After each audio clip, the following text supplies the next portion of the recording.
Like high school or the Eagles stuff? Huge, dude. You know Mitch? Yeah, Yeah, Mitch solid. Yeah, it's good. he's dating my cousin or married. No kidding. I can tell right away. Look, I size you up there in a good way. You know, I'm Muay Thai. That's good. He's Muay Thai. Mm. Uncle Mitch there, man. Scary guy. So this Mitch. guy's in California? Right? Yeah, San Diego. San I'm Diego. just waiting for Brandon. If you can hear me, I'm just waiting for this to load. Yep, I can hear you. What? Cops feel the same way about him. Oh yeah, dude. You got sign on my head. He knocked out cops before becoming an MMA. Oh no, kidding. Dude, we did. We were in his camp, the original. So you obviously wrestled with him there. Dude, he picked me up like I'm a big guy, right? But over his head, we did a charity event. There we go, Mr. Brandon Goldberg. Before we get in, we're just letting everybody zoom in. Brandon, so you're obviously coming in here from this beautiful San Diego, right? That's right. That's Beautiful. right. How you doing? Very good, very good. So we got some of our office here. This is based out of Sudbury. So I've never been to Canada. We're about 4 hours north of Toronto. So I just want to give you a little context. They're zooming in, and then we have guys that actively sell. Some of these are some of our new agents that sell in field. Give it 2 seconds. I just want everybody to load in here. So just to give you context, so we got a team coming in from Alberta. We have teams out in the Toronto area, like the greater Toronto area. We have teams in Newfoundland. Who am I missing here? Where we got anyone north? Anyone's there? We go. We got Robert down in the Elmert area. So near, I call it Toronto, but it's down south. I just want to show you this for yourself too. So we run it as a studio kind of out of here. We're getting our lighting fixed, but we run a whole stage. So we have a whole stage, our Andy Elliott style videos, except not criminal. You know, we're not doing it like Andy, where Andy does it dirty. I think everybody's loaded in. Abraham. Okay, so we got everybody for this. I'm glad everybody's joining in. Brandon, the way I kind of want to run this is, again, you go in, give your speech, and then I want to ask you questions after. I'll come sit in and listen. Biggest thing is, okay, everyone's good. So you're pinned in. Okay, Brandon's pinned in. Everybody's in. Okay, ladies and gentlemen, I want to give you guys some context on this. This gentleman is an absolute monster at sales. I'm going to tell you guys the story of how I met Brandon Goldberg. So we were at a mastermind in Newport Beach, California. Again, so we pay to get into these masterminds for marketing. And I met this gentleman. All of a sudden, you know, handsome young man, right? Looking at the big smile on him there. I see this guy comes in and he's working the room. Like he's working the room, jumping in. So generally these mastermind events you go to, it's like, oh, the guy speaking is the big dog. They're like, oh, this is the big dog, the big money maker. They have, you know, a bit of an arrogant attitude in some ways, right? Brandon goes in and they call the room out sometimes. They'll call you out and say, oh, what's this and whatever it is. This gentleman named Cole Hatter, and I went to his event. It's called Thrive. He did a really good job, brings in huge speakers, all this stuff. Calls out the room. He's like, yeah, if anyone could get me a private jet, you know, I would do that right now, whatever it is. And Brandon literally out of nowhere stands up in the room. He's like, give me 5 minutes.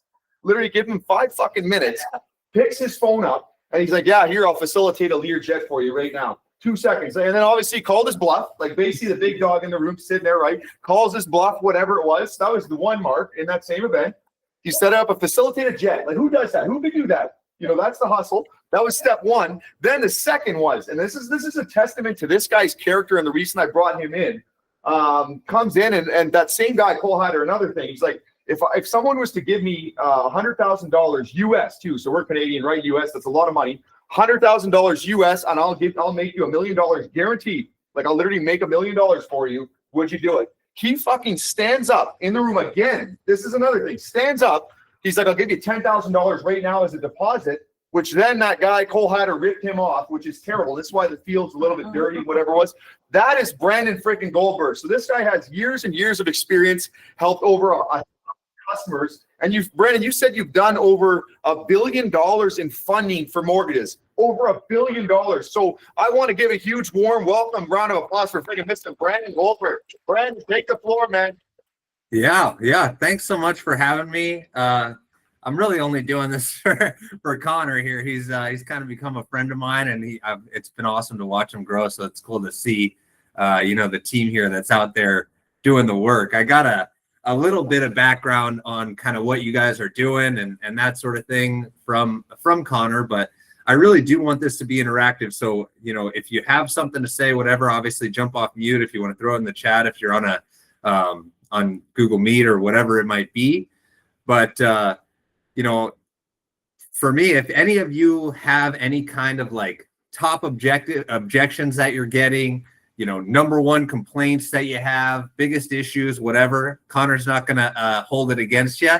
but it's going to help me kind of cater this to what you guys are dealing with specifically. And, so if anybody's got anything specifically that they're dealing with, struggling with, or just seeing really regularly that's kind of like a roadblock, I'd love to kind of hear what that is so that I can kind of help guide you through that. And while you're kind of thinking of that, yeah, to Connor's point, the reason I was able to, offer that jet to Cole is because every situation I'm in and every single person I talk with, it's in a way it's networking, right? And I pretty much, if it's not something that I do personally, there's almost a guarantee that I know someone that does do it and does it well. And by helping connect people, that's kind of how I've made some of the strongest relationships that I have, which has just made it easier to get referrals, get other connections from other people who I've connected to other people. And it's just really worked well for me. So I think just as you speak with somebody, it doesn't matter, especially with what you guys are doing, it doesn't matter who they are or what they do.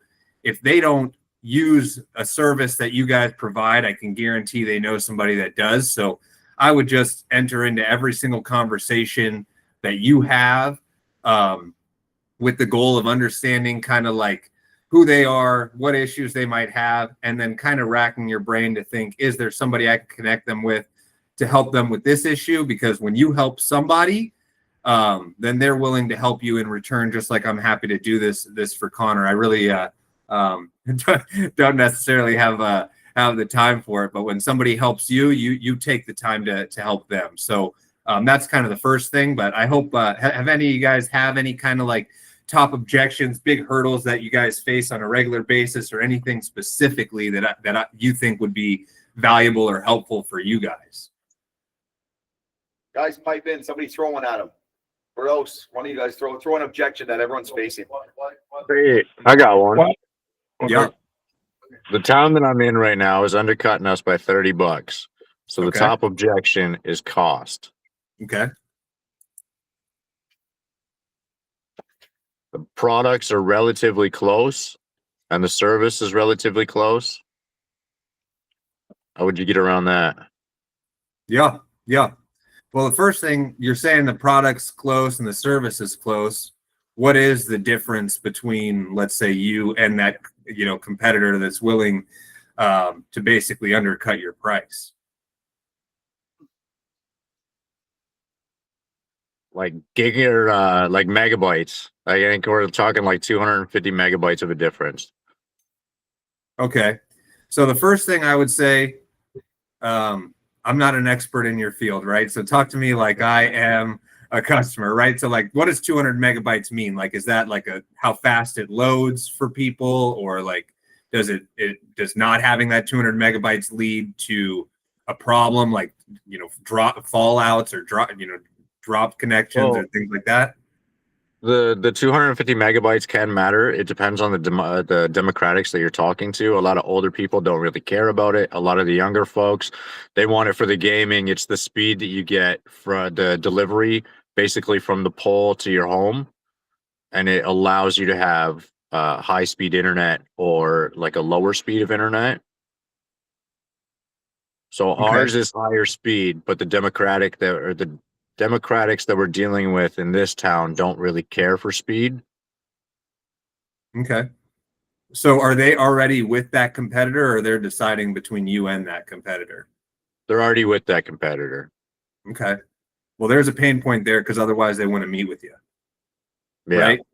So if somebody's going to tell me, well, hey, the issue is cost.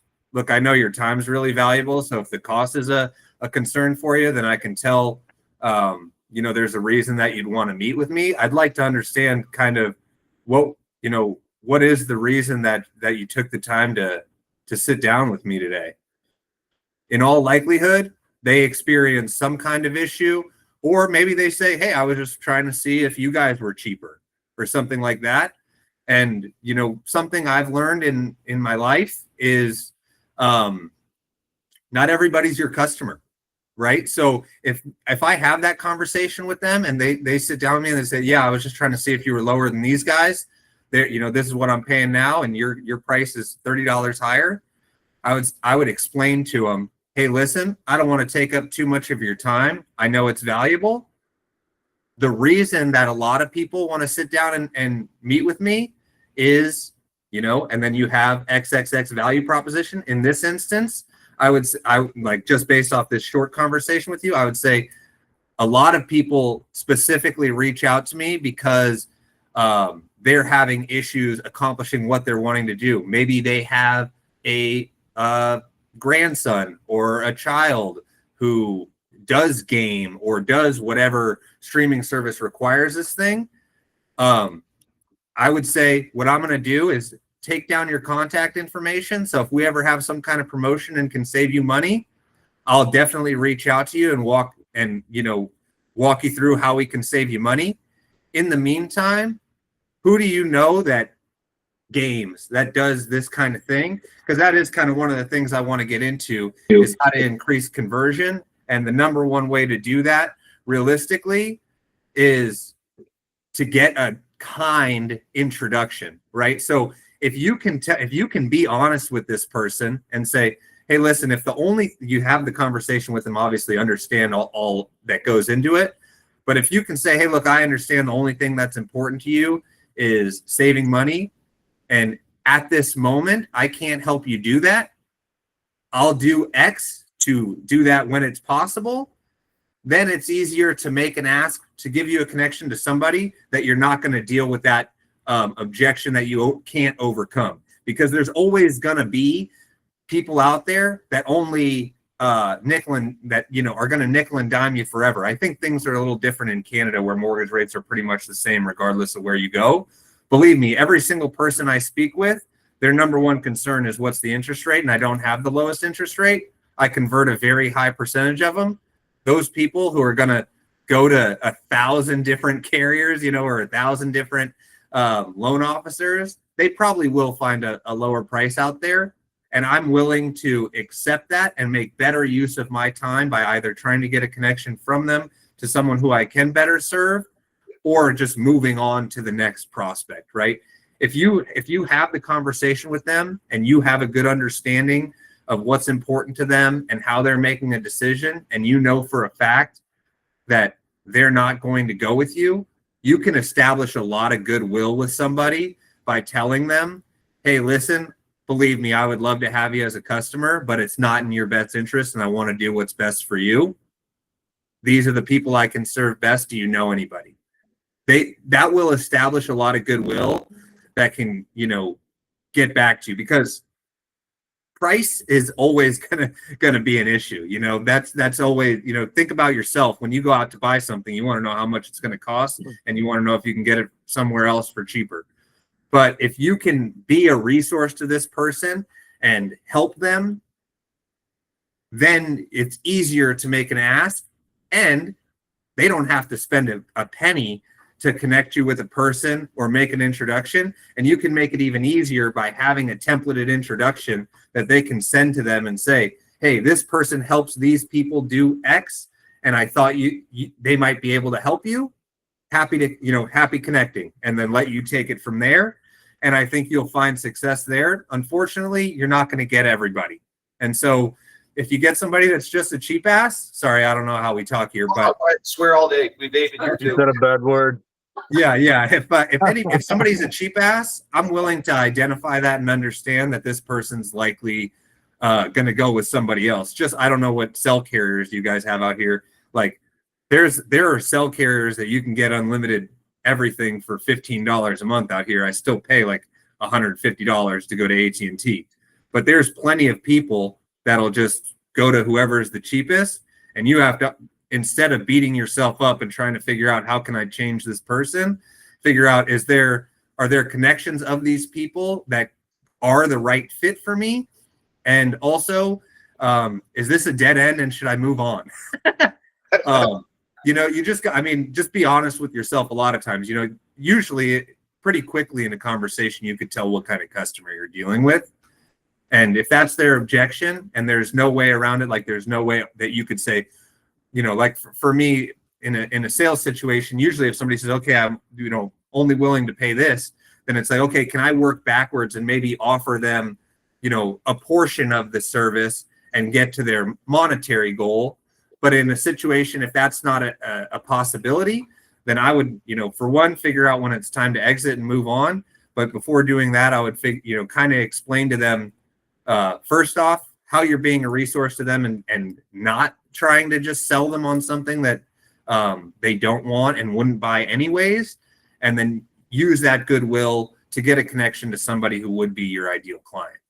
Perfect. That's huge. Is There's that another- helpful? That's very helpful. There's another question in that chat too. Yeah. 1 second, so pull it up.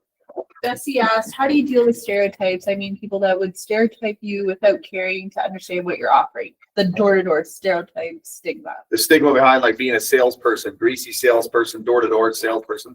So how do you deal with the stigma behind that, you know, the frame people see you in? Yeah. So two things. If you're literally going door to door, which a lot of realtors that I work with do, you know, they do door knocking. They literally go to door. I look for something of value that can be the reason that you're knocking on their door. So number one, like, yeah, I'm trying to see if somebody's, you know, as a realtor, I'm trying to see if somebody's willing to sell their house. But when I knock on the door, I want to reach out and just say, hey, I'm a neighbor. Just wanted to connect with you because there's X. Like out here, there's like free fraud protection services for homeowners. So find something that all the homeowners in your neighborhood would value and appreciate, that you're just saying, hey, look, I'm actually just a neighbor. I wanted to introduce myself. And obviously, if you don't live in the neighborhood, don't lie to them. You could just say, hey, I help a lot of people in this neighborhood, and I wanted to provide you with X. Again, it's kind of like a lead magnet in a sense, but it doesn't even necessarily have to do with your business. Like if I'm going door to door, before I go door to door, I would go to the local businesses and get a coupon book from all the local businesses to save people money on stuff, where I'm like, hey, just dropping this off, want to introduce yourself, say whatever you do. This is what I do. Have a leave behind.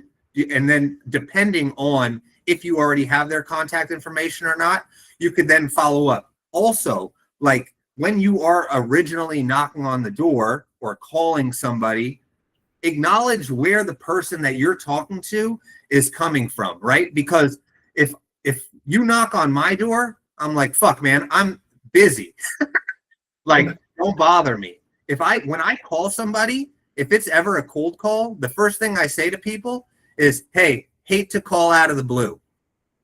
Or Yeah. I hate calls out of the blue. Like, acknowledge that, right? Acknowledge that these people probably didn't want to open the door and see you.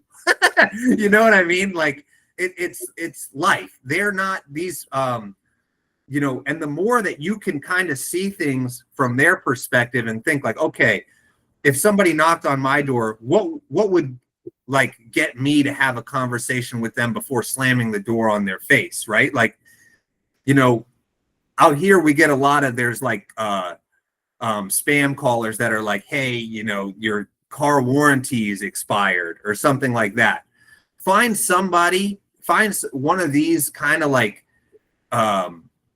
you know, examples of the people that are greasy, that are, you know, the stereotypical salesperson. So you can knock on the door and say, hey, I'm not here to do X, whatever that thing is that those people usually do. The reason that I'm knocking on your door is because I've helped. And then this is something else I wanted to talk to you guys about. Do a little digging on, like, you guys are not a small organization. So you could say, hey, you know, I'm not here to do X and X. The reason I'm knocking on your door is we've helped, I don't know, 500 people in your little town here save X amount of money, and multiply it out. If you save people, you know, $10 a month, but you helped 400 families do it, then I'm just, you know, I'm here. Look, I'm not here to sell you a car warranty, or I'm not trying to clean your windows or whatever the crap it is that they're selling door to door. I'm reaching out because I helped, you know, 400 and literally put a number on it so that it's legitimate. It's better if it's not 400 even, we helped 407 of your neighbors save over $4,000. I wanted to see if we could do the same for you. You know, so for one thing, it's like acknowledge the situation that you're in and the perspective that they have already, address it head on, show them the value or what you're there to do, which is, you know, either save them money or whatever other headaches your competitors are giving them, solving that, so that you can at least have the conversation.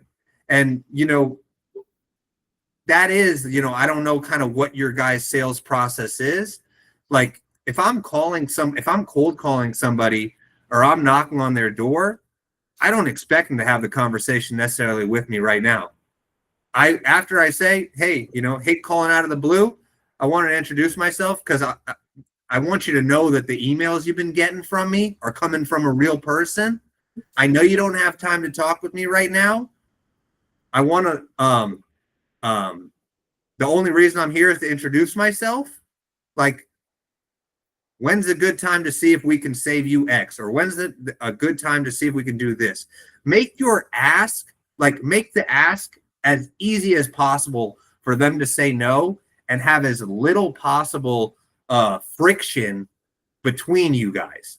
Because then, again, like, just think of it from their perspective. Think of it as though you're knocking on your own door. What would you say to you?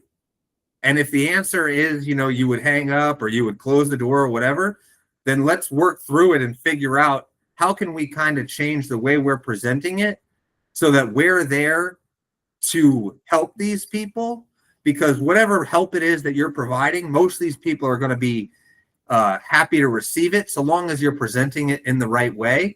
And part of that, acknowledging that you're not one of these people that are out here just slimy, trying to do whatever, and how you are different, it's going to be easier to move that conversation along. So I don't know if that's helpful, but Very helpful. Who else? Someone else jump in here. That's very helpful. Definitely, that acknowledgement, I would say, is the best thing. Thank you very much. It was really useful. We have never thought like this way, that what if somebody knocked my door and how would I think and how would I behave? Right. We never thought about it. Actually, like, if somebody acknowledging, you know, my business, my time, how am I feeling now after opening the door, then maybe the conversation must be easier than if we jump in like a typical salesperson. Hey, how you doing? Buy this shit now. Exactly. And you've got a, you know, seemingly a limited amount of time, but if you can make a good impression in that limited amount of time, then maybe you can set up a thing after. Maybe you can say, hey, look, can I just send you an idea of what this might cost, whatever, just to keep the conversation going? Then that's perfect. And honestly, look, Connor's not going to want me to say this, but sales sucks. Sales sucks. That's why they pay us so much. If sales was easy and it was fun, then they wouldn't pay us well. That's why they pay us. It's because it sucks. And the good news is that the less that you are selling to people, like Connor said, you know, answer the door. Hey, how much are you paying for your cable? Whatever. This is what we do. Yada, yada. That the less that you are like that, the easier it is to have the conversation. And this is impossible to do. It might seem this way, but when you can disconnect yourself to whether the person you knock on the door says yes or no, you are going to improve your confidence and the way that conversation goes so much, because it's like, listen, this is what we do. We can save you money or not. It makes no difference to me. Like, I'm just here to see if you wanted to. If you don't, no problem. Because the other thing I wanted to talk to you guys about is, like, look, let's say you get paid $100 on a sale and you got to knock on 10 doors to get a sale. You're not really getting paid $100 for that sale. You're getting paid $10 for every door you knocked on. So, like, everybody that says no to me, I'm like, thank you, have a nice day. Because for one thing, they're not leading me on with, oh, maybe come back another day or some other time and just bullshitting you. They're at least telling you, look, there's no chance in hell I'm ever switching. What do you know? Maybe their sister sells the same thing you do, and it doesn't matter if you could save them $1,000 a month. They're not going to do it. So a no to me, it's like there's two ways to look at it. Somebody says no to me, it's either like, all right, fuck you, and I move on with my life. Like it makes no difference in my life. Or I'm like, thanks for the $10.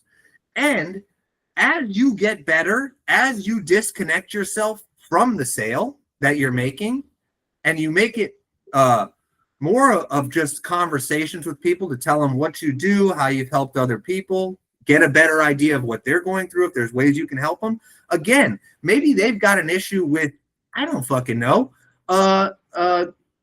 security system in their house. Find somebody you know that sells security systems and connect them with them.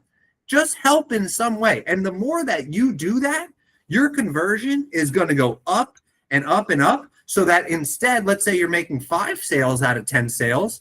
Now the no's aren't paying you $10 each, they're paying you $50 each. And now I'm happy to hear no, because I know I can move on to the next one and get closer to the next one. And every time I'm getting better and my conversion's getting better, and as my conversion's getting better, those no's are paying me more. Does that make sense? 100%. Yeah, That's so one of the reasons and one of the things that you touched on is kind of like an experience personally of mine. So for all the top salespeople in the organization that have stayed long enough, one of the things I've observed, like you look at Ryan, you look at AB, Tina, Firdaus, Ritu, it's knowing that when you have a conversation with a customer, you don't just start that rhetoric and just start selling and start trying to push and trying to push and trying to push. And this is for like very new people. Sometimes we take 10 minutes. Like I spoke to a customer yesterday. She used 10 minutes to tell me about her dog, showed me pictures of her dog. If you are not positioning yourself that people want to talk to you, they're not going to buy from you. 100%. That's pretty much what it is. So it's something that we as a company like try to imbibe, but at the same time, new people need to understand that the reason why some of us are here long enough is knowing how to start a rapport, knowing how to start conversations, knowing how to maintain something. Don't just knock a door and just start to, vomit all the sales spiel. So yeah, that's 100% helpful. Good. I jump in on that for a sec. I have a follow-up question on that. Let's say, in most cases, not with everybody, as you say, some people, oh, fuck you. Yeah, we say the same thing, oh, fuck you, you're not my customer. We move on to the next one. But with some people, we really have had very good conversations. But at some point, as you say, it's not a good time, come back another time. Even though I can see on their faces that, okay, they're interested, but it's not the right time for them. And I have hope that, okay, if I set up an appointment with that customer or with those customers, maybe if I come back, I might be able to close them. But in most cases, for us as a door-to-door salesperson, it goes to the dead end. How? Let's say I take their phone numbers and then I call them and they says that, okay, oh, you know what? I'm busy this week. Come, how about next week? And if I try to set up an actual appointment or a specific date and time, what they usually say is that, oh, you know what? I have your phone number, so I'm going to call you back. All right. Whenever I have the right time, I will call you back, and they never call me back. So it actually goes to the dead end. So how do you overcome those kind of situations? That's a good one. Yeah. So if you let's just say, for example, they don't do that to you and they say, come on by next Tuesday at 3:00, and you go there and you meet with them. How long does it kind of take you to explain what you do, or have the sales conversation there to provide the information they need to make a decision? On average, I would say not more than 20 minutes. Not more than 20 minutes? No, if I have everything, if the customer knows everything, that how much they're paying, what kind of service do they have, then I can easily match an apple to apple in 5 minutes. Yeah. So if somebody if that's a common objection that I get, hey, look, I don't have time now. What about next week? You know, try me again. You know, give me a call, that kind of stuff. Again, I am the type of person, and this has led to success for me. I don't, you know, I can't speak in like a guarantee or anything. But if I say to this person, I say, hey, thanks for letting me know. You know, I'm super busy too. A lot of the people that we've helped just don't have the time to sit down and talk.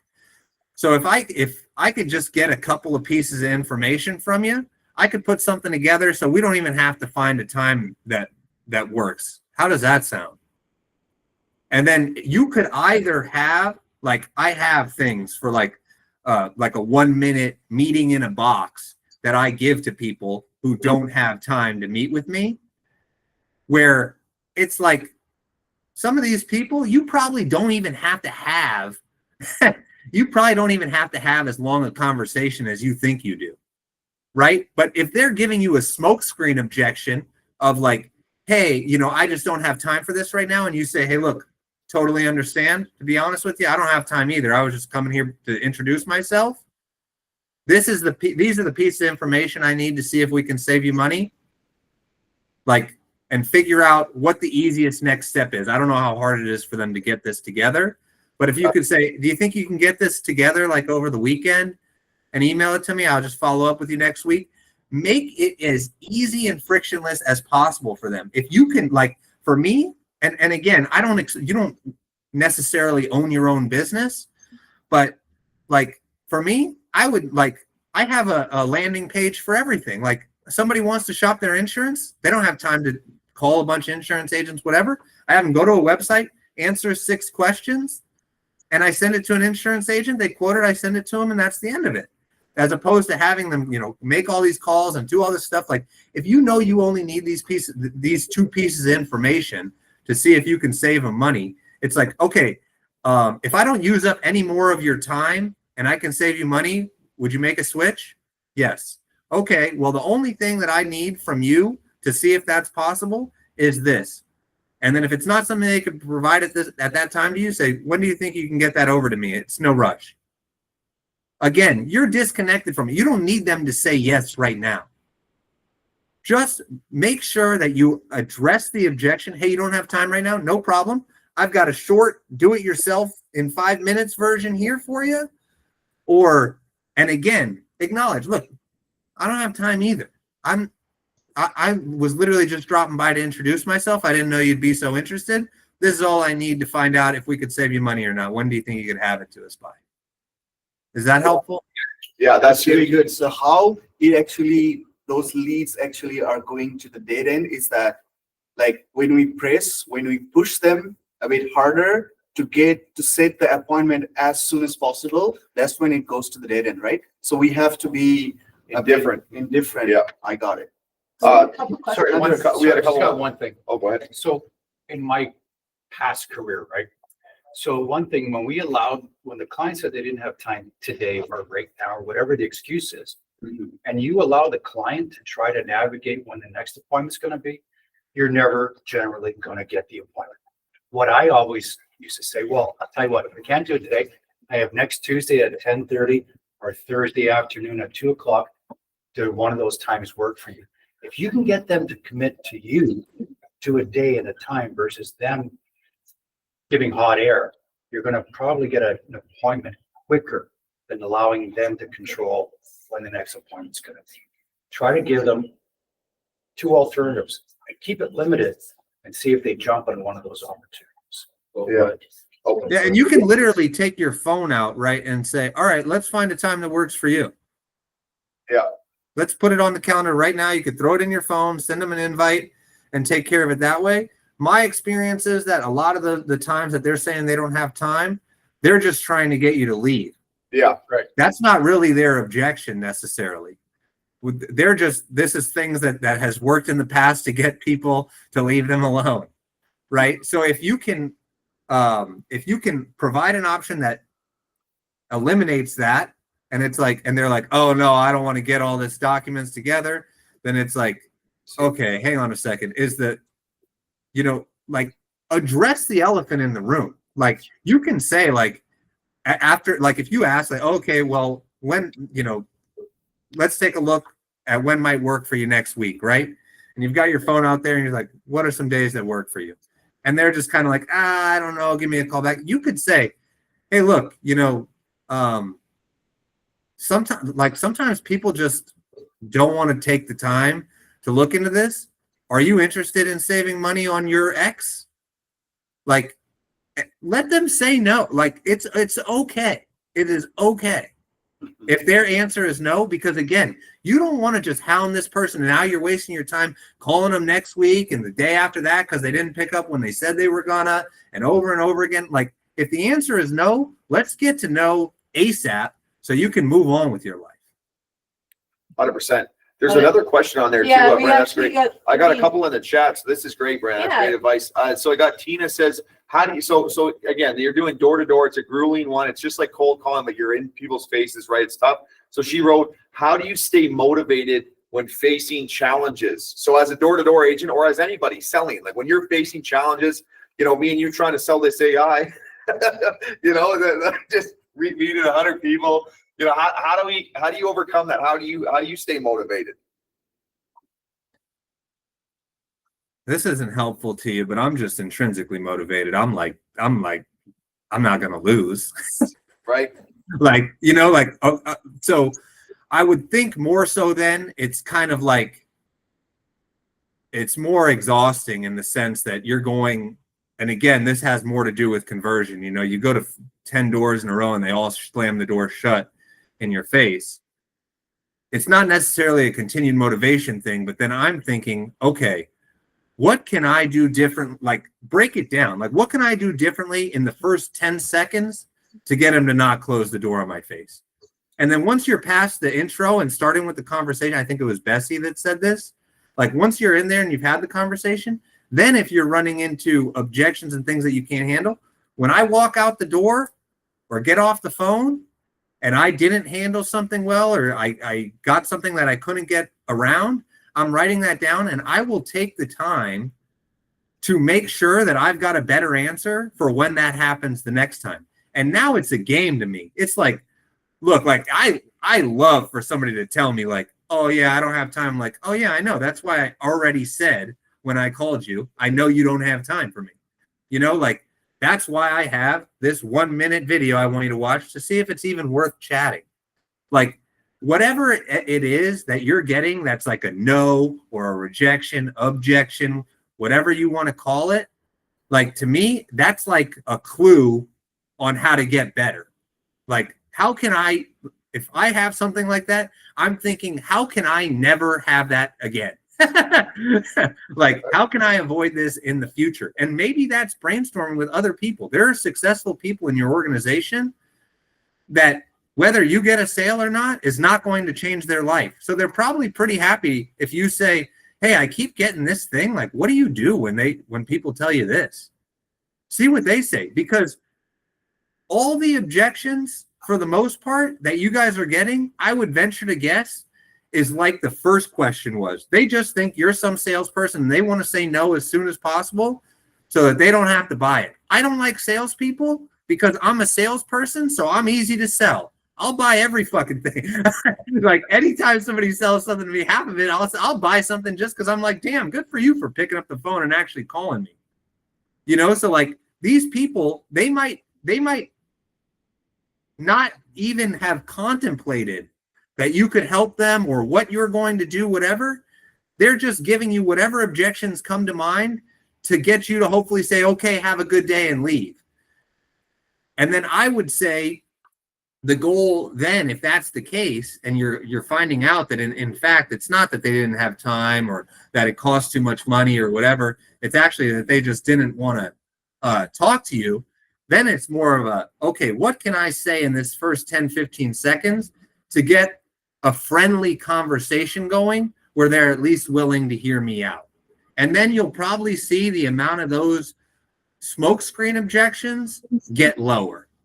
Yeah, huge. Just to be mindful of your time too, guys. So he's got 20 minutes. I booked you for an hour. That's good, right? You got about No, 20 I can make it till 10. Okay, I just want to make sure. 10. So yeah, we're at 1.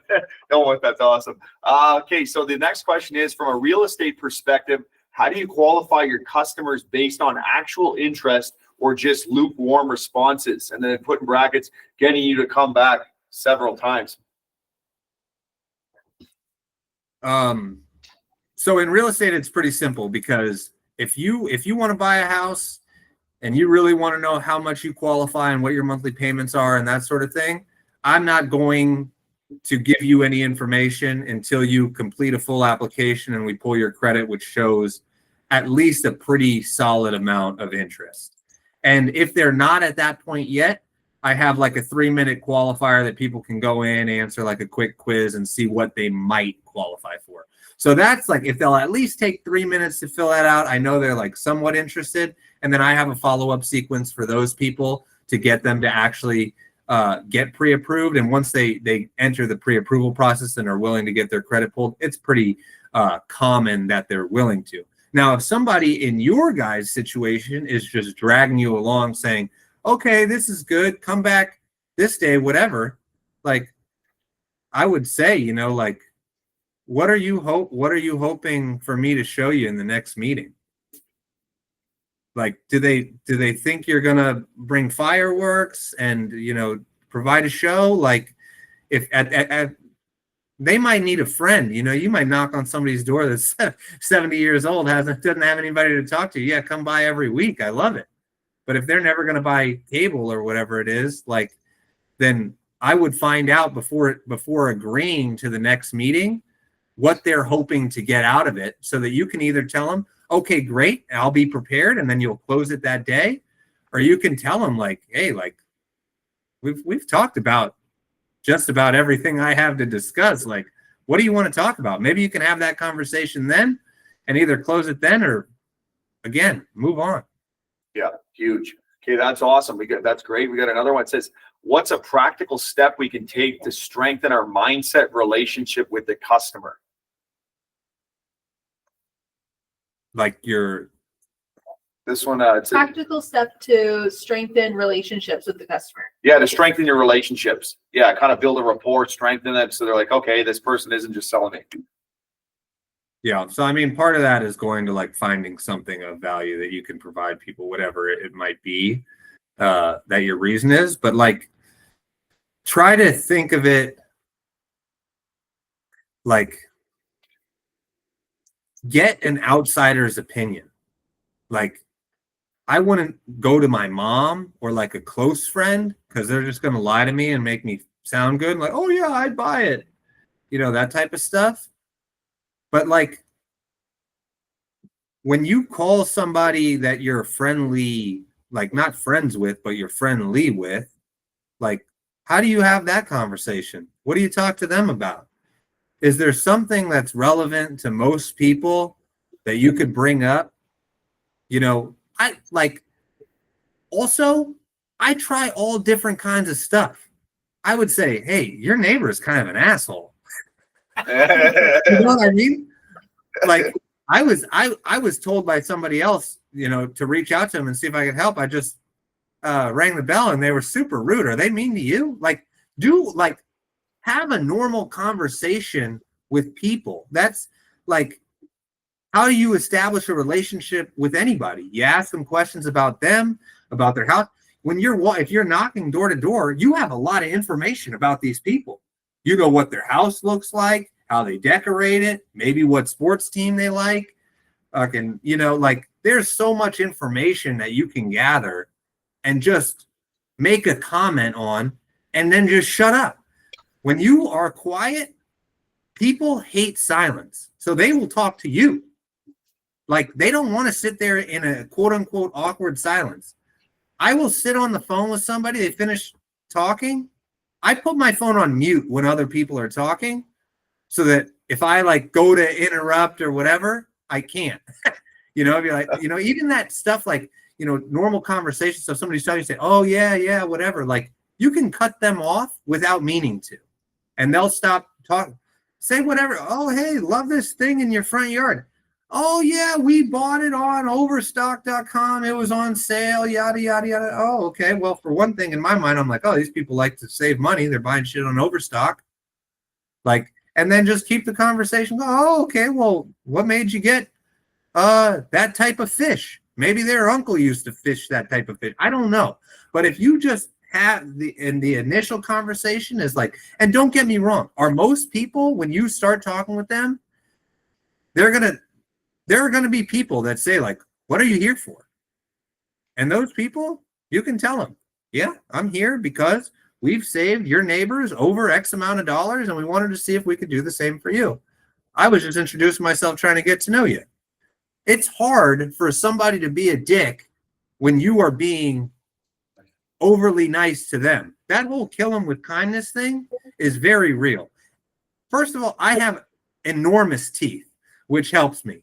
But like when you smile at somebody, even the next person you walk by on the street, just smile at them and nod. Just like, nod. They will smile back. And if they don't, they are either having a very bad day or are a sociopath. Yeah. Or Like- Rush. Yeah. So as far as like mindset and this sort of thing, like, again, disassociate yourself from the sale and keep in mind that you are like now the mayor of this town and you just want to know everybody and see how you can help them. Maybe that's not with your service, but you're just getting to know the neighborhood and seeing how you can help. And when you come from that perspective, I think it's going to be a lot harder for people to not at least carry a short conversation with you. 100%. That's huge. That's great. We got another one says, how do you start your day preparing yourself to have an excellent sales day? So how do you prepare yourself to go into the sales day?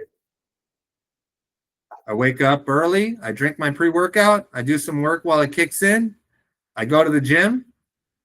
And I don't know about you guys. That pretty much does it for me, dude. I'm like, I'm already. And also, like, starting early, like, I know a lot of people say, like, oh, wake up at 4 a.m, do this, whatever. That's great if you do. You don't have to wake up that much earlier to get, like, my favorite thing is, like, the weekends, because I've gotten more done by 9 a.m. on a Saturday than most people did probably their full week. So, like, the advantage you have by starting early is it's not just like a mental thing that makes you feel good. You are ahead. You're not trying to catch up, rush through this thing so you can get to that thing. And also, like, keep in mind, there is no such thing as an emergency. In mortgages and in your business, nobody is going to die. Nobody's going to die. So, like, get your shit done in the morning that makes you feel good so that you can press on with your day and do those things without distraction. I just bought this thing. I don't know if you have it in Canada. It's called Brick. It's like this big, and you just tap your phone to it, and it like locks all your apps except for like email, text, and whatever. You could choose what it blocks. But like that's freed up 2 hours in my day. So anything that I would have been like, oh, I got to rush to get through this and do whatever, I push it till after I'm done with what I really need to do, which is like make my call. I still have to do it. Like, I make my calls, I go to my events, follow up with people I met at networking stuff, all that sort of thing. But if you start early or you make more time in your day in some other way, then you're not rushing through things and you can do a better job of it. I don't want to get a ton done if only 10% of it is successful. I'd rather get half of that done and do it all really well and all of it be successful, if that makes sense. Just as a side note for everybody in the room and everybody on this call, so something that I've always admired in you, Brandon, too, which me, I get sloppy sometimes. I'm fast, I'm sloppy, and Brandon, every time he writes an email, it's very well constructed, very professionally driven, very punctual, on time. That's just another benefit to what you do. Obviously, you can sell at a very high level, help people at a high level. But something I've seen with you, it's just like a couple of times, and I say this to be transparent to the room.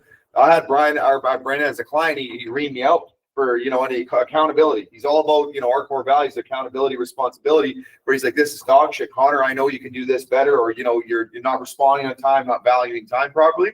So that's something also where he's that kind of guy where he's straight up, but also very punctual and presents very like I make a joke, Brandon, that like respectfully at the end of the email. I use that every email I send now instead of best wishes now. Everyone rips it off too, respectfully. I took that from you, you know, and just to articulate so it's very clear, very direct, very punctual, so people know. And that in itself sells it too, where they're like, wow, this guy's sharp. Like you're like, this guy's not fucking around. He knows what he's doing. So I just wanted to say that just as a testament with working with you as well. Another question I'm going to get into because I got one at the end too. One I'm going to throw you one bomb at the end. I always do. So it says we got Robert asked. He said, I have an old lady client I call every week. She just had her hip. No, I wasn't wait. asking. He was talking about letting clients be friends. So I was just putting mine in there that I have an old lady that I call every week. She just had her hip done. Her grandson just had a birthday. Like we literally talk almost once a week. Like it's crazy. Oh, that's great. Okay, so I'm gonna drop a question, then I'll drop because we got limited time. Again, we got to respect Brandon's time; it's very valuable. But ours is too. Remember, we got to tell you that now, right? Ours is busy too. I'm just joking. Okay, so if you were to go back in your career, I mean, you've learned from some of the best, right? You go to these conferences, you've met very high-level individuals. What is one really good piece of advice that you've learned business relation or just in life in general that they can apply to their life? So not even not door knocking, something that really stands out for you that's helped benefit you in your life to peak perform, get better, but also, you know, go out and have more impact. Like what is that piece of advice that sits on the top of your mind? So from a book that helps me a lot is at the end of every day, I write down 3 wins that I had today and 3 wins I'm going to have tomorrow. And the 3 wins that I have that next day, when I write down my 3 wins for the day, might not be the 3 wins I plan to have that day, but that always kind of keeps you going. And then just separately, kind of more on like a personal level, I don't know if you guys are familiar with Jesse Itzler, but I got to see him speak, and he talks about the Misogi, which is basically like doing 1 year defining thing every year, right? Like pick out what that thing. And my girlfriend was a D1 tennis player, so like we're gonna go to Wimbledon. But like if every year you have a major thing, that's one thing. He also has like 12 quote unquote mini adventures, 12 things throughout the year that you would not normally do. And if you do 12 things that you would not normally do and 1 year defining thing where like if people say, what did you do in 2025 or 2026? And I say, I went, you know, immediately I'm going to think, oh, that's the year I went to Wimbledon. If you do those things, I think you're going to have a more fulfilling life in general. And that kind of ties into something from a whole separate book that I read that's like working all the time, because that's how I am, is not going to make you an interesting person.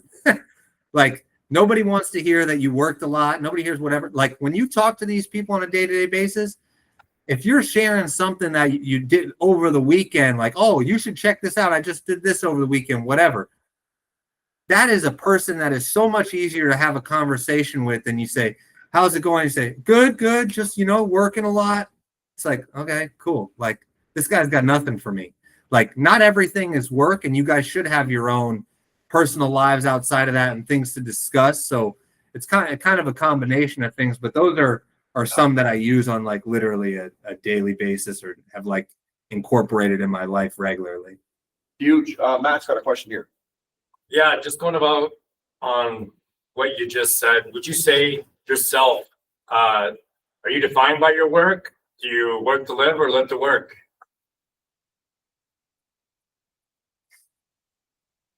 Smile.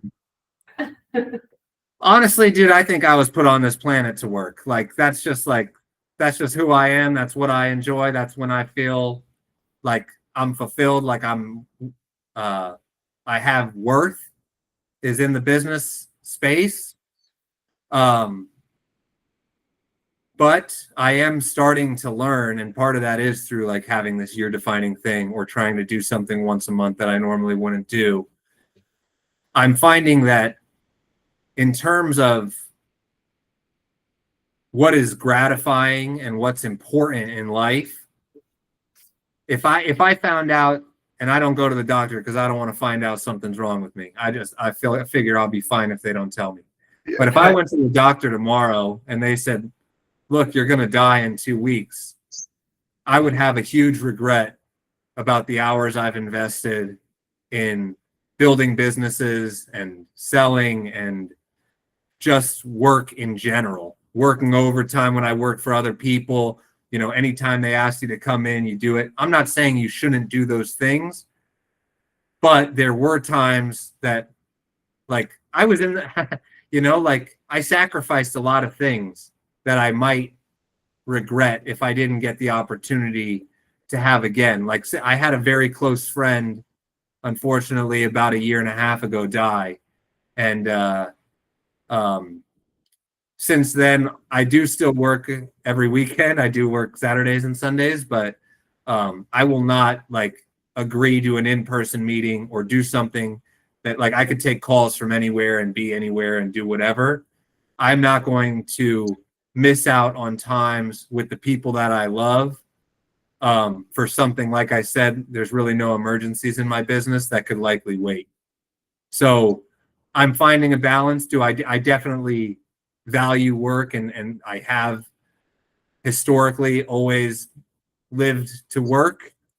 And I don't think I'm ever going to be a work to live guy, but I do think there's a whole lot more to life. And I think if you are happy, genuinely happy with what you have, and I didn't even mention this whole time gratitude. That's like my biggest thing. I fill up this jar every day with these little cards that I write one thing I'm grateful for on every day.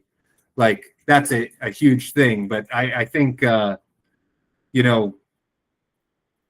is more to life than work, if that answers your question. Thank you for sharing. Huge. Brandon, another question I want to ask you too. Do you find your purpose is bigger than yourself in your life? Like, that's something important. Like, you know, when you have a purpose, like, so something we train and I train everybody is that, you know, it's not just about you, it's about what you can do for other people, things like that. But do you feel like your purpose is bigger than yourself in a way? That's maybe a driving force, whether it's spiritual or something that kind of, you know, pushes you forward, do you find? Of course. Yeah. Everything I do is for other people. This conversation right here, Connor, I'm doing it for you. Like, Thank you for that, when I work, as far as like clients go, referral partners and all that sort of thing, I'm doing it for other people. And there's always, I am always doing something for other people, even work, you know. I don't spend any money on anything. This shirt probably cost me $25. Like, I don't spend things on myself, but I want to have a lot of money so that I can help people that need it, so that I can take my friends places on trips they might not have been able to go without it, you know, so I could take care of my family for all those different things. None of that is really for me. And part of that might be just like a mental health condition, as far as like, you know, what I find important in life. But yeah, everything I do is pretty much for somebody else. And that's, you know, when you're doing something for somebody else too, like if I have a rude client, it's really easy for me. Like, dude, I don't need your fucking loan. Like, go to somebody else. Call Rocket Mortgage. I don't give a shit. But in my mind, though, I know if they go to Rocket, they're probably not going to get their loan structured the right way. They're not going to get the advice they need to make good financial decisions. And it's my job to help these people. So that's part of it. And then just one thing, Connor, I know we're like out of time and I actually like really have to go. But one thing I wanted to talk to you guys about too is like how I've gotten a lot of my business. And most of it comes from like other referral sources. So find other people, like whether it is somebody in the security system that's going door to door, whatever, like find other people that work with the same people you do, that know they need you, and you know people that need them. You can multiply your guys' database, make introductions, help those people that much more, provided the people, your referral partners, are legitimate and the best at what they do. Like, I get business from realtors and clients directly and stuff like that, but like the builders I work with, they take forever, and that's like kind of like a side job that I'm doing, like, oh, I'll go get this business on the side, whatever. But when it hits, your main business could become ancillary business. So your door-to-door shit might be gravy stuff. all your business is coming from, let's say, an apartment building that in their welcome packet gives your contact information to every single new tenant. You know what I mean? So kind of think outside the box. I have a list, like I do mortgages. Remember, I do mortgages, right? So in this list, I've got the people that what page was it here? I got it in here. Hang on one second. People that could potentially refer me business, and I want you to think about this in your own line of work. People that could refer me a lot of business. Financial planners, stockbrokers, real estate attorneys, divorce attorneys, estate attorneys, property managers, insurance agents, CPAs, accountants. I've got like 1,000 different kind of people that know people that buy houses, own houses, and this sort of thing. And all you guys really need is, I mean, you've got a minimum requirement, right? Of like, house size or whatever. But there's probably people out there that you can network with and become friends with, refer them business, and they can refer you business. And you can, like, that business is so much easier to close than somebody you're knocking on the door for. If somebody personally puts you in an introduction and says, hey, you should really speak with this person, they saved me money on my cable or whatever it is, how much more likely are they to hear you out? And how much likely are they to convert? So outside of your daily business, have like some outside referral sources that you could be working on in like your downtime that could eventually pan out and lead to a lot of business, because you have no expectation for anything to come. And when it does, it's not raining, it's pouring. And you're like figuring out, how can I manage all this inbound stuff? And that's really the point you want to get to. Like I said, sales sucks. We don't all want to be knocking on the door all day, every day. If while you're doing that, you can also start to build inbound business elsewhere, I think you'll find a lot more success and you'll have a lot better time doing it. 100% huge, Brandon. Thank you very much for your time. Honestly, everyone give a huge show. You're a speech leader. Honestly, from the heart, I really appreciate you coming in, taking the time. Huge value nuggets. We recorded this as well that we'll use online and use for training for some of our new agents and experienced agents. But other than that, I just want to say you're a true testament. Somebody in the US is a big population. We look into, Canada's a different environment, but I try to embody the mentality that you have in sales and how you approach it. And then again, that's how we've connected. We broker deals and send other people our way. You send me marketing deals. I'll send you some AI stuff and whatever it is. So I just want to say, from my team at Socialize, for myself personally, man, I really appreciate your time and what you do. We'll do a live one day on stage. We'll do it with the team. We'll do an actual live one today at one time.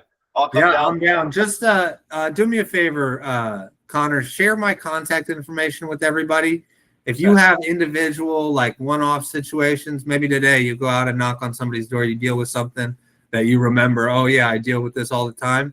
Send it over. We can workshop it together. I'm not saying I'm going to have a silver bullet for you, but I can definitely come up with some other shit that you can try, other things to say, whatever. I'm here as a resource for you. I might not get back to you right away because by the grace of God, I've got a lot on my plate right now. But I want to help and I want you guys to succeed. I want to see Connor grow this thing. I'd love to see you guys having your own teams at some point and it just being a massive thing. So keep doing what you're doing. Keep in mind also that as much as sales sucks for you, it sucks for other people. So your competition probably isn't even knocking on the door. They're driving around town thinking, oh, maybe I should, maybe I would, whatever. So all those no's is just like in the morning when you're getting ahead of the people that are still sleeping. The guys that are still sitting in their car, even though these people said no to you, you're ahead of them because you're closer to your next yes. And you're getting better every conversation you have. So just reach out if I can help with anything. And I appreciate you, thinking of me to have me on. And if I could ever help in any way, just say the word. I'm happy to be a resource. Absolutely. I'm going to share their email for everyone on the team here. If you want to send them email questions, whatever it is. Brandon, thank you again. Give him a huge round of applause, guys. Dude, you're a beauty. Have a good day. We know your time's important.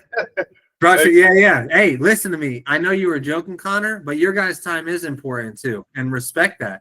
Like, that is like, respect yourself and people will respect you as well. It's not I know it's kind of a joke because sometimes we do have time, but realistically we don't. Like that time that this person who's wasting your time telling you to call back 7 weeks in a row, you could spend that time calling a local security company and seeing how you guys could work together, so your time is valuable. Huge. Absolutely. No, All right. thank you. All right. Have a great afternoon. Thank you very much. All right. We do have, Good. one thing though, Go ahead. maybe instead of everybody sharing his email, maybe what we should do is. You had a question list, yeah.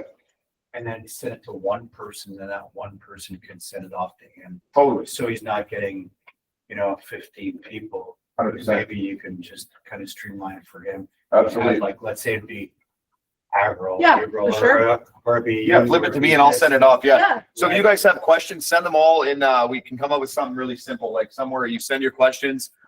You can email them, whatever channels you send guys it to use, me. for directly to April. April will I'll send it make to a me, doc. and then we'll make a Yeah. doc and I'll send them off to them. Couple notes, like just as this closes off again, I respect it again that you guys all got to go to the field here today. Tim, humble in that sense, but this guy, I just want you to know too, for context sake, it's fun, right?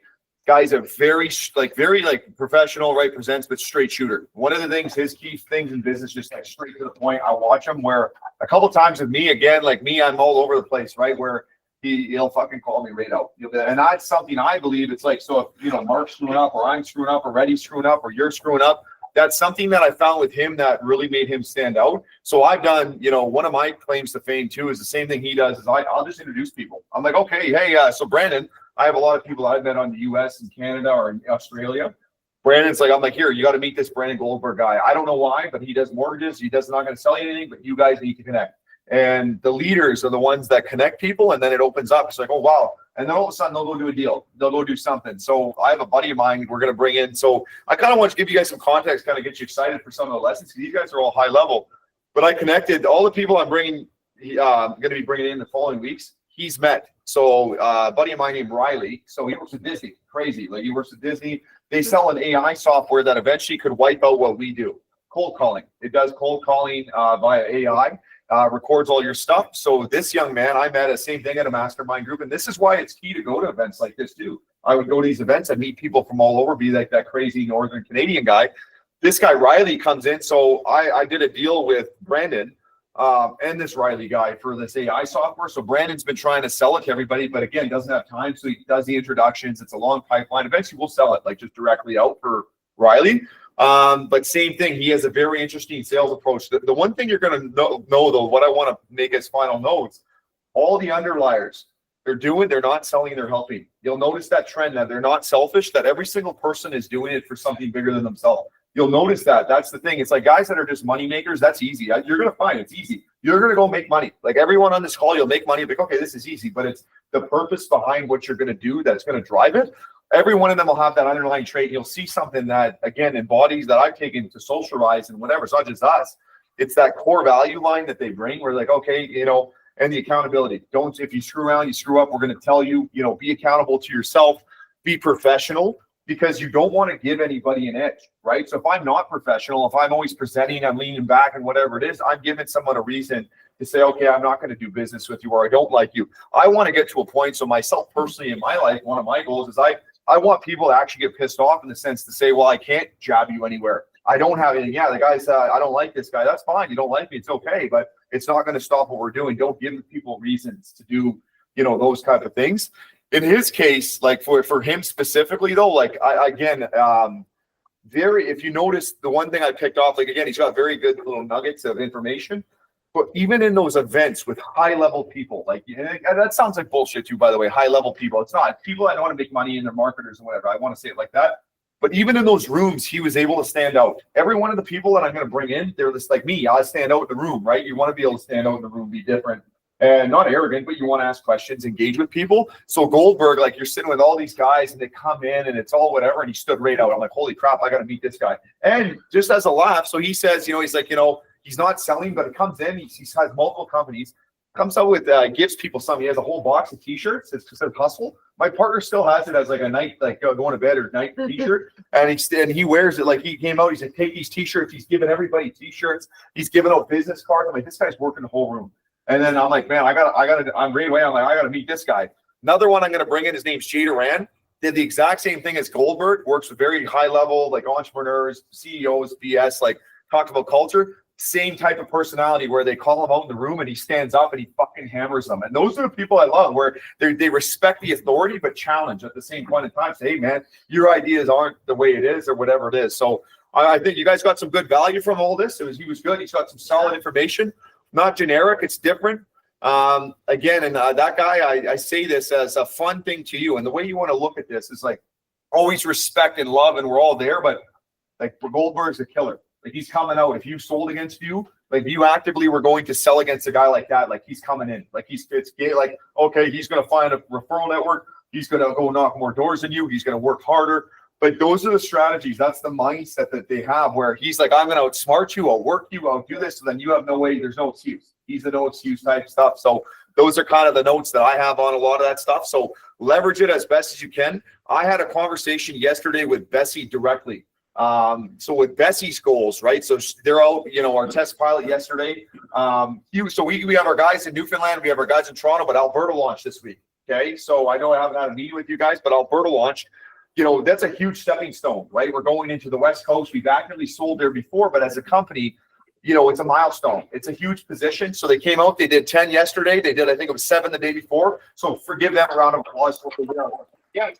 You gotta remember, so for the new gentleman here and people on the call that are new, that, again, everyone in the field knows this is not an easy job, but it's a test, right? So I don't believe the mentality just to challenge brand. I don't believe sales sucks. I love sales. Sales is everything the world goes around. So that's his perspective. That again, it sucks at the grind maybe sometimes, but I love selling. Like, so I don't challenge that or whatever it is, but for them to pack up, they're going away for a few months. That's hard. You have people at home, you're comfortable in Sudbury or wherever you're from, to pack up and go and do that. It takes a lot, and there's a pressure, because at the end of the day, and Bessie knows this, that it's not about just us and just me and the company, whatever. It's about, this could open up another opportunity. That means we can bring in more people to the culture, more people into the company, more people into the core values. So for what you guys are doing, Bessie, what was the number one note yesterday I said? I just want to see if she remembers this. What was the thing I told you? Brandon outlined it, but one of the most crucial points that I want you to do in that, I'm going to give you the buzzword, community. Basically saying I should try to get accustomed to it and just network and immerse myself in the community, so I'm not just working to work. Yeah. That's exactly it. I love that. And that's what it is, because you're in the community. So imagine everybody knows you, right? And you're nice and you have a good time. You're doing the big smile. You're working the room, whatever it is. Oh, that's a cell phone guy. You're the freaking internet guy. All of a sudden, hey, you're the guy that I need to get a good deal. Like, you want to become that. And so me right now, like my position, just to give you guys an example, is that indifferent approach. Again, you're going to still have to push and maneuver and talk to people. That's sales, especially door to door. It's fast, aggressive. But one of my approaches, like marketing now, when I pitch someone, I say, yeah, I go in, and not arrogant, but I'm like, okay, we have a very specific clientele base. When I'm selling social media or video production, whatever, like we have a very specific clientele base. So we have to see if you fit within those grounds to see if we can actually help you, because I want to create the right expectation so that we can deliver on it. If I can't meet your expectation, then we're going to fail, right? So then they come in, all my competitors, remember I told you, they're just blasting, hey man, I got the best deal, I'll give you the best price, whatever it is. I'm like, no, well, I don't even know if I can help you. So like, oh, Connor, well, pitch me this. And I'm like, okay, well, what do you need? Okay, so do you understand this? I educate them a little bit first. So then like, oh crap, this is what this costs. I'm like, what do you think? So if I was to literally, I use an example, use this in your pitch and however you want. But I was like, if I was to actually go into your business, from a marketing perspective, and I gave you an extra 5 new customers a month, what is that worth to you? Like, what is those customers worth? So let's say an average customer is $1,000, $5,000, whatever it is. I'm like, what is that worth to you? They're like, well, yeah, that's worth, an extra 5,000 a month. So that's an extra 5 times 12 in a year. I say, okay, so that's worth, $60,000 extra money to you. And then you want me to discount my prices? So I'm going to come in and discount my prices. You're telling me this is worth $60,000 to you, and I'm going to deliver on this service, but you want me to cut the price, and this is what it's worth to be able to get that deal, right? So then you're educating them and they're talking. So think about ways when people, like, everyone's going to throw the price. So we started off with all of the price. It's like, well, you literally ask them. I'd say, oh, well, it's price. Well, let me ask you a question, sir. If I was going to give you this for free, would you take it? Well, of course I would, or no, I wouldn't. So you have to figure out on the line, like, where are they? If I was just going to give you this for free, take it for 3 months, you know, this, and it's like, oh no, you know, and get a kind of read for people. Well, it's $30. It's like, okay, $30, but you know, and then look for the pain point, like the doctor. Okay, well, you know, like Brandon said, you open the door. So obviously you're entertaining the conversation. Well, it's always priced, but it's not. This is no matter what, it's going to be priced. It's you. So it's a level of service that you offer. It's like, okay, so for that extra $30, you try to call this customer service line or whatever, not going to get through. Why don't you have me as a direct contact where I'll fucking pick up the phone? I have a direct access on the back end of our system. If something goes wrong, I can put in a request rather than you having to go through the customer service center. I know we're not trained like that effectively, but you say that it's me. What's the difference? It's me. It's me. It's my service level that you're going to go to someone else and they're not going to give you the service you deserve. They're not going to have the vibe. They're not going to respond to you. It's going to be on whatever time. It's like, that's the, when you're bidding, Robert, on price, that's going to be $30. It's like, the difference is that, okay, so your price will go up. So the $30 there, yeah, for now it's there. But the difference is we're going to build a relationship together so that I become your person when it comes to telecom or internet, cell phones, whatever you're selling. So that you have me, that I'm going to be able to get in the request. Be like, and I would ask them, I'd throw a question at somebody and say to them, I'd say, you know, what is it worth to you to have somebody with an inside hookup? Ask a quiet customer that. Like, what is it if you had somebody on the inside of somewhere where you needed an insurance or a claim, rather than having to go through this fucking call center and a whole bunch of stuff, you had someone you could just text directly and we can help you out. What is that worth to you? They're like, well, obviously that's worth because I can make a phone call. So it's the same. I make a joke today. We were laughing about, you know, Mitch and all this stuff, but I'm like, I know, and April was talking about this. We have labor board claims, stuff that go through whatever. I have like 10 police officers. I know, like, good. And I'm trying to get on the board, actually. I'm going to try to get on the board. But I know that at least having those connections, and I'm good friends with them, we're having fun. If I need to ever make a phone call, it's better than, oh, I got to call 911. And this, I'm like, oh, no, I'm calling fucking John. Give John a call. John understands the situation. Not even police officers, could be anybody, insurance brokers, agents, whatever the service is that you need, become the person in that industry. So for us, it's telecom. You want to become the internet person or the cell phone person or, you know, the cable person, whatever that is, become that person, embody it for your job. I still get requests. So I used to do it yearly on Facebook. Again, we have to watch Facebook with our promoting. You can't throw offers and stuff out, but you can test people and just say, if I had this crazy, like, maybe I want to say this better, but you can test things. You can run a test, be like, I would literally go on my Facebook and say, hey, who's everybody's cell phone provider? And I would look, Bell, Rogers, TELUS, whatever. And I'd start individually on my Facebook messaging them. You can't go pricing. You have to get them on the phone. Remember, you got to get them on the phone. But I would just do a test. Be like, okay, there's 5 leads right there. Everyone's with Bell. So I'd be like, and then your friends on Facebook, hey man, how you doing? How's the kids, family, whatever it's going on? Be like, I seen you with Bell. I'm just curious. Again, we're doing a poll. We're testing it out. What are you paying? Roughly, right? And then like, okay, I'm paying this. So, and then you put the LOL emoji or some kind of face. You're like, oh my God, you know, and then be like, oh, dude, give me your number. I got something crazy. I got to run by you. And then you get on, right? So those are the certain ways that you kind of want to run things, that there is untapped lead potential everywhere. I like to look at my marketing approach for Socialize. If I need marketing clients, I can tap on at any time. I'm going to go at the end of the year. I told you guys my $1 million strategy. I'm going to go run an offer for 5 businesses. I'm going to be very direct, very simple. 5 businesses, 50% off a week. Maybe I'll do a week or a couple of days. And then I'm going to sell out those accounts for, let's say, $5,000 or whatever it is. I'm going to sell them, or it could be cheaper. I can make smaller offer, whatever. I'm going to sell them. Once I do that, then I'm going to be like, because this did so well and I want to give back to the community, I'm opening up 2 more slots. And then but in 24 hours, I have 2 spots left, 24 hours. Think about the leads. So imagine you're actively just asking people. It's like, okay, you know, you're polling them, finding out whatever, and then you turn the tap on. It's like, oh my God, they got the craziest deal. This is what it is. And then you get on the phone with them, right? It's like, so for us, this is when we're going to use this Black Friday. Black Friday, we're going to get a crazy deal. Like something, it's every year we get a fucking crazy Black Friday deal. So don't give them the price. You never put the price up. You want to have the conversation, but get on, you impulse people somehow. Hook them in a little bit where they're like, oh my God, this is crazy, blah, blah, blah, you know, however it is. Okay. So those are my kind of little notes on these type of things that I like to leverage and use, and they work well. But get out everywhere. Like, get everybody, get their numbers, phone, whatever it is. Like, you're not, at the end of the day, the rule is that if you're not dealing with them, they're going to go to someone shittier, you know? So I make a joke to Reddy in the back. Reddy worked for Pulse. God bless those guys. They're nice. Like, some of those guys are great. There's phenomenal salespeople that compete against our best. But in my mind, because I embody it, I'm like, no, like, I'm from the heart. I'm like, no, you're not going to fucking Pulse. You come work with us. Come work with us. come deal with Social Rise, come deal with our customer. Well, I don't like Eastlink. Well, you're dealing with me directly. You know, it's the same thing. We have same lines. I'm going to beat your price. Or I'm going to add credits, whatever it is. Come deal with me. You know, that's the way you almost want to get offended, but indifferent, right? Like Brand said, but like, fuck, you should be dealing with me. Like, what are you dealing like? No, you're going with that guy? Guy, you don't even pick up his phone. You're dealing with them. Like, I'm here for you. And then you work the whole network. Yeah, get me all your friends. I'm hooking everybody up. I'd be sitting there having a party. I'm like, I'm hooking fucking everybody up. Give me all the numbers set up. They say 3 of them. Ask for a couple more. You know what, Frick? This is a great day. You're having fun, buying them lunch, doing whatever you got to do. I'm working the whole room, and then you're just networking, right? Spinning the wheel. Okay, so I know it's getting late. Mark, you had a question, and then we got to cut you. Really quickly, so you brought up, I'm a big fan of product knowledge, as we've talked about in the past, right? If you don't know your product, you can't sell it. The one thing that he always said was don't come across as a salesperson per se. Remember, in the first 10 seconds is your opportunity to make an impression on something. It costs you nothing. Smile. And it's really easy. You can smile with your eyes too. You can smile with your mouth. You don't have to have the world's biggest teeth like he does to actually get that point across. It's pretty easy.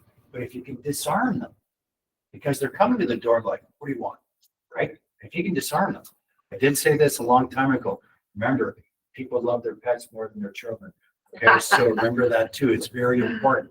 One thing I wanted to know is, like I said, about the product knowledge, big fan, you got to know your product. It's the only way to actually convince somebody to entertain the idea of coming to you. And you have to be a professional in your own business.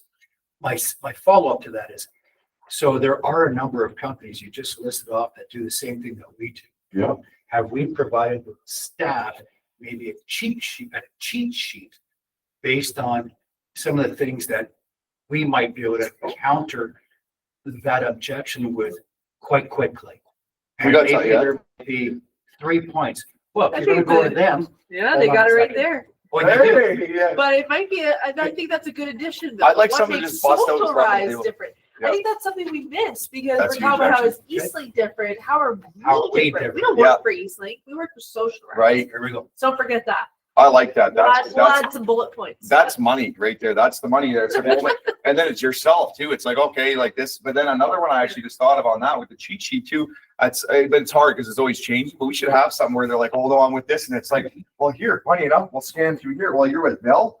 Well, here's the offer. So I know what Yeah, you're doing. And they're like, that part's oh, you know, harder. you gotta want, you know, they're like, you gotta It's want. harder because it's like. Yeah, they're like, what do you're we calling out get? their bullshit. Yeah. Hey, man. Yeah. Well, you don't want to call them out on their bullshit, but you just want to. I just want to say, okay, well, I have it right here. This is what they say you're paying. Is that correct? Yes or no?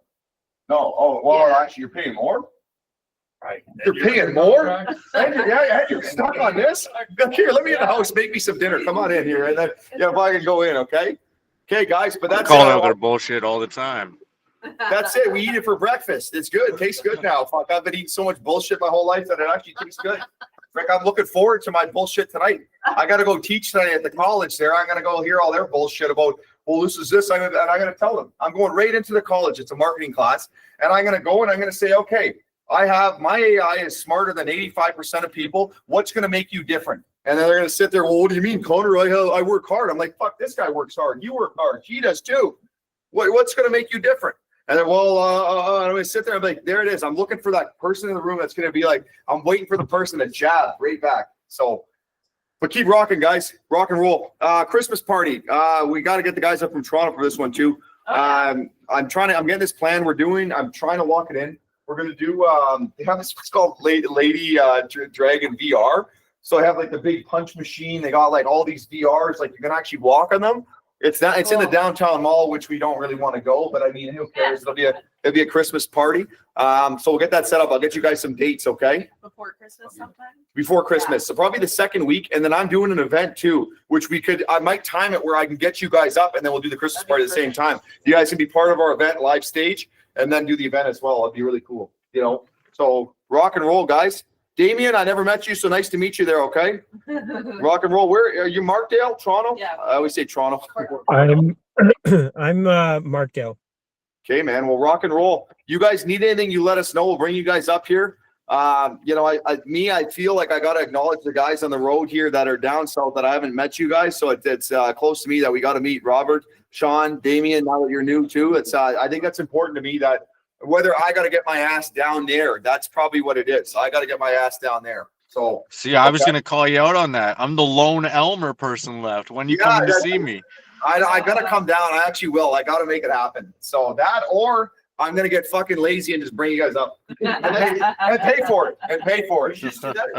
That's what I'm gonna do. I want to plan that. So we'll set that up. That's all. I just want you to acknowledge that's on my list. That is on my list. I do understand, because again, it's different than, it's good you're on Zoom, but I understand it's like you get in the room, and then you can actually see how fat and bloated I am in person, And then you get some more.